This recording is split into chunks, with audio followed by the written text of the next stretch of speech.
What's good, YouTube? This your man Spill Dog. Man, I'm glad they done put it out there that the fight is pretty much made, and all these people with this negative stuff they've been coming in the comment section talking about the fight ain't made, it ain't gonna be no fight, man.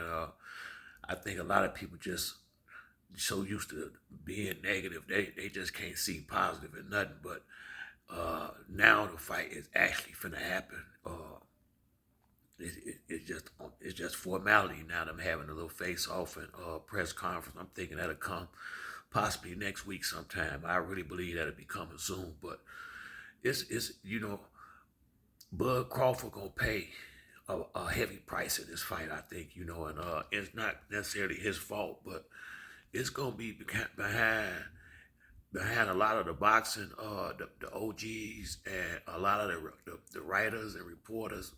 A lot of these people treating Bud like he the one that been dominating the welterweight division, and that's just not so.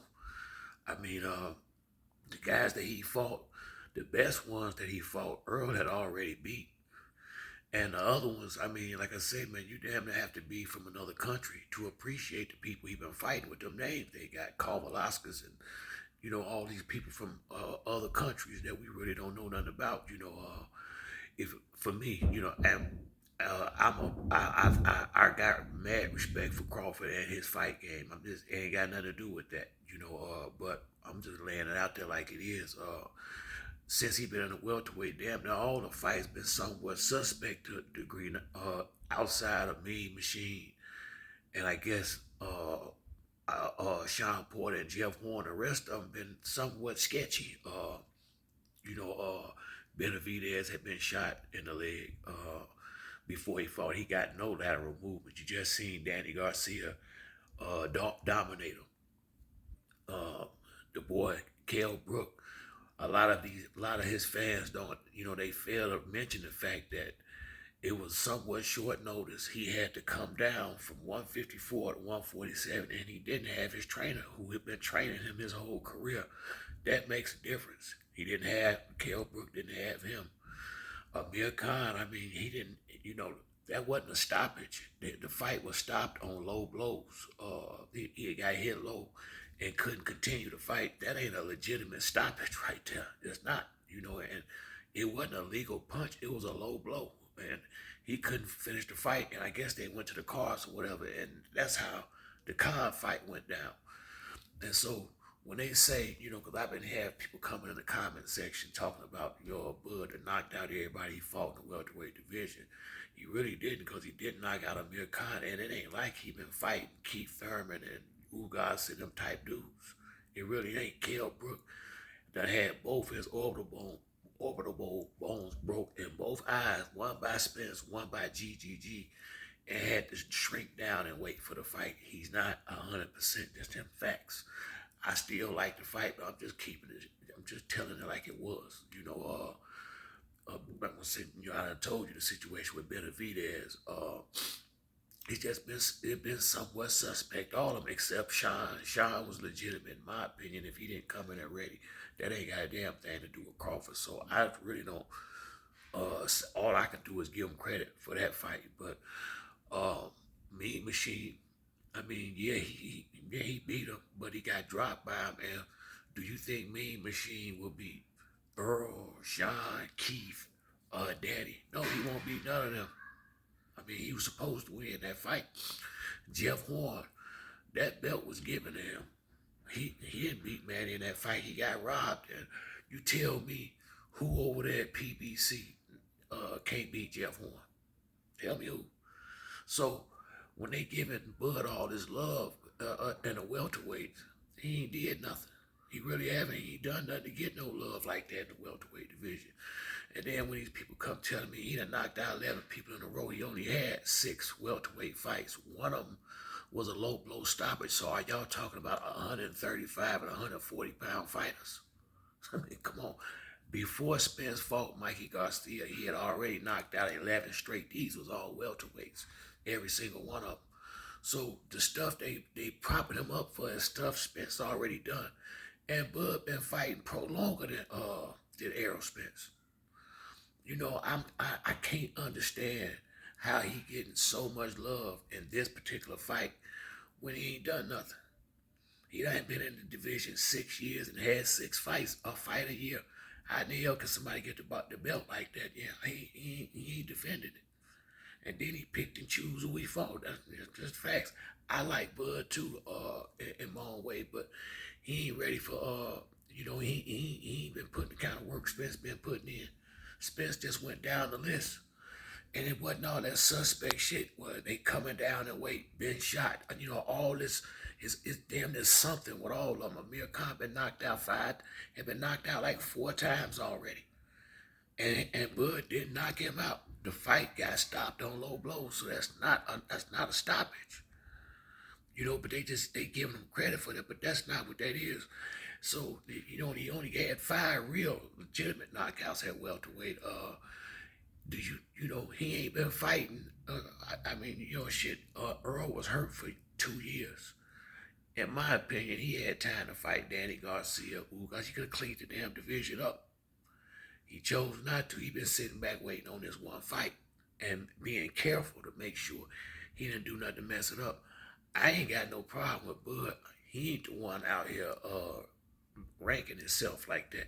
I'm speaking on a lot of these OGs and these writers who act like this boy been going through there fighting the same type of dudes Errol Spence been fighting. I think Mikey Garcia might be better than everybody Bud to fought in his career outside of Sean Porter. I really do. Kell Brook wasn't the same man by the time Bud got to him. He had been knocked out twice. It was about money at that point. And he had moved up in weight. He only came down to fight Bud for the chance to win the belt and the money he would have got for fighting Crawford. But I don't think there was no fight he went in like he did with Spence, trying to defend his own title in his own country. That was a much better, bigger win. And he ain't getting his credit for it. That shit is gonna all get took out on Bud when they get in the ring. I got respect for Bud because he stood on his word, and I was looking at the interview they had a couple of years back when Spence had on a little red jogging suit, and him and Crawford met up at a fight, and they was kind of jaw-jabbing back and forth with each other. I really enjoyed that side of Crawford, that part of his personality. I hope he showed that more. Both of them, as a matter of fact, and the press. I think the press conference and stuff gonna be crazy when they have it. Because Earl dead serious. Like he already told Crawford to be for real. This ain't him and Sean buddy. Somebody buddy. Well, Sean trying to be somebody's friend, and Crawford wasn't being no friends when they was fighting. That's why I say Sean was so busy on the friend thing. He reminded me a lot of Shane Mosley in that respect, and ain't nothing wrong with it because he's just a good kid, a good young man, he ain't no kid no more. But all this disrespect, all this discrediting and underappreciation for the work that Spence put in this particular division and going through the car accident, the detached retina. Everybody act like none of that shit didn't happen to him. They really do, man. I don't know why people don't get his boy the love he deserves. I can't put it like this. He get it from the fans. How come his peers and these writers and stuff don't get his boy the proper love he deserves? I can't figure it out for the life of me. I just can't. I really don't. I got nothing against Terence Crawford. Like I say it all the time. He's a great fighter. But he out his league in this one. And this illusion that Spence is one dimensional and he just a come forward fighter. People act like they don't watch these damn fights. The first couple of rounds, he don't even really come forward. He worked in a circle. He working in a circle, and once he started breaking these guys down, then he started moving in. But he don't just run out there like no wild man, my Orga, nobody just out there willy-nilly. Spence out there breaking people down with the game plan him and Derrick James put together, and it just started looking the same towards the end because the boy punched so consistently hard. If you're in there 4 or 5 rounds with him, by the time 5 or 6 rounds, you pretty sore up in there. Even when he went to the gym and was sparring with Mayweather said on the days that he worked with Spence, he would have to come home and get some rest, and cause the boy boy was putting it in on him. He even gave Floyd that same black eye. Go look at Floyd before he came in to fight uh, Robert Guerrero, that black eye he had. Spence gave him that. Now, Floyd is the best defensive fighter I've seen in my life. And I have never seen him get touched like that in a real fights, let alone in a gym with a young kid in his fourth fight with headgear on. Now, if Floyd can't get away from his punches, what the hell make y'all think Terence Crawford going to be able to? I'm dead serious about that. Terence for that to eat these punches, and can he? That is the big question. Is he gonna be able to handle that consistent power? I doubt it, because I've seen him put down and hurt by much lesser fighters than Errol. And I have watched Errol fighting the best welterweights in the division get hit flush, and damn, they don't not even take a step back. I'm dead serious. So once it gets obvious that Crawford really can't hurt Spence, or if that becomes obvious in that ring, if he catch Spence and his punches is doing the same thing everybody else punches pretty much been doing, and like I say, he ain't picking and choosing who he fight. There's only one person he won't fight, and that's Keith Thurman. But outside of that, he been in there with the dogs, the guys who got the power and all that, and he been handling it well. So I'm trying to figure out what Bud's supposed to do that he ain't gonna be able to deal with. Nothing. But it's gonna be a lot Spence gonna be doing that he might not be able to deal with. I haven't seen Crawford fight nobody that's gonna put the kind of pressure on him. Spence will at some point in that fight. Now, he may not come right out with it, but between 4 and 8, he gonna be mashing that gas, and once he put his foot down, it'll stay down, round after round after round, and he gonna cut the ring in half. You're not gonna be, I don't give a damn how good your feet is, they ain't better than Floyd's feet. And Floyd couldn't get away from him. What make you think this dude got anything on Floyd? And I ain't talking about the old man Floyd Mayweather. Floyd wasn't old yet when Spence went there and worked out with him. It was shit, that was before he even fought Canelo. And Floyd was on the top of his game that night when he fought Canelo. Ain't no doubt about that. So I just feel like he done been in there with way better, not even just fights, talent. He done been in there with Lamont Peterson. He done been in there with Kell Brook, Danny Garcia, Mikey Garcia, your Dennis Ugas, Sean Porter, Chris Algieri, Floyd Mayweather. He did a whole training camp with Floyd, sparred a lot of rounds. Do you know that? Do you know how valuable that is? And if you can hang with, and that was the real Money Made. Now that wasn't the old man. If you in there giving Money Made a business, and Floyd got, and that defense can't get away from them punches, what the hell make y'all think Crawford gonna be able to duck him? He's not. He gonna have to be able to eat him. He gonna get touched. Earl trying to throw 100 punches around.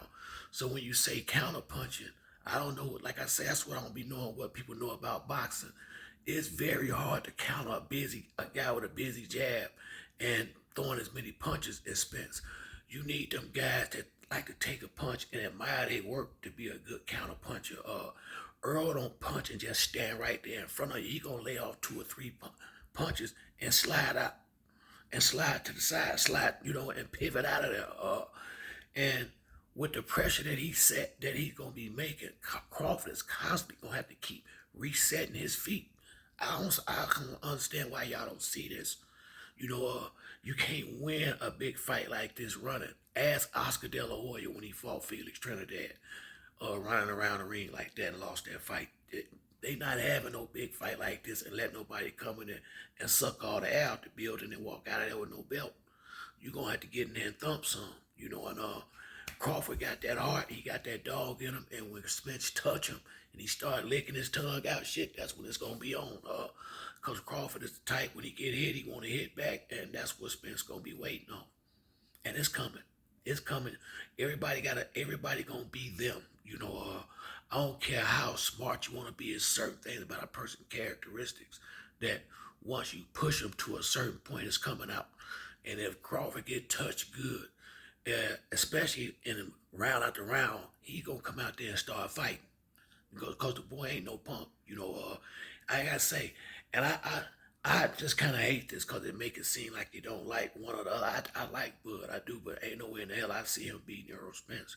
The boy, Bud is what what they saying he is, but Earl is much more than what they saying he is. They talking him down instead of up like they should. And we need to get them some new names, man. I mean, for the fight, I mean, we know Earl the truth, but I like D Town Punisher. That's what he is to me. He from Dallas and he punishing cats in the ring. So I'm gonna start calling Earl the D Town Punisher. That sound like a fit name for him. And get this thing cracking, man. Cause I really want him to get the respect he deserves, man. The boy come from a good family. Got his mom and dad been together. I mean, it's almost like they hold that shit against him to some degree. That he pretty much, kind of soft spoken, now he was feeling himself a little bit a few years back when he was running with AB and some of the guys. But he was a young man, rich and famous for the first time. I mean, he deserved that little bit. And then as soon as he had to ask for that, you can see he done tightened back up. He back on point again. Bud would have had a better chance if it would have been him instead of Ugas in that first fight Spence had coming back. He done sit up here and let him get a good fight in and a 6, 7 months to train, man. He finna get, man, it's gonna get ugly in there. They both got the time, but I think Earl was already big and strong in my opinion. The people that fought both, they all say Earl hit harder. And everybody already know Earl got the better chin. Anybody who say different is just cause they don't like him. So I see Spence having his coming out party in this fight, and I really think Crawford might pay a heavy price for all this disrespect that he done got from his peers and these OGs and these writers and stuff out here in the boxing community. But that's it for me on this video. If you like the video, hit the like or subscribe. To the next time, it's your boy Spill Dog. I'm out.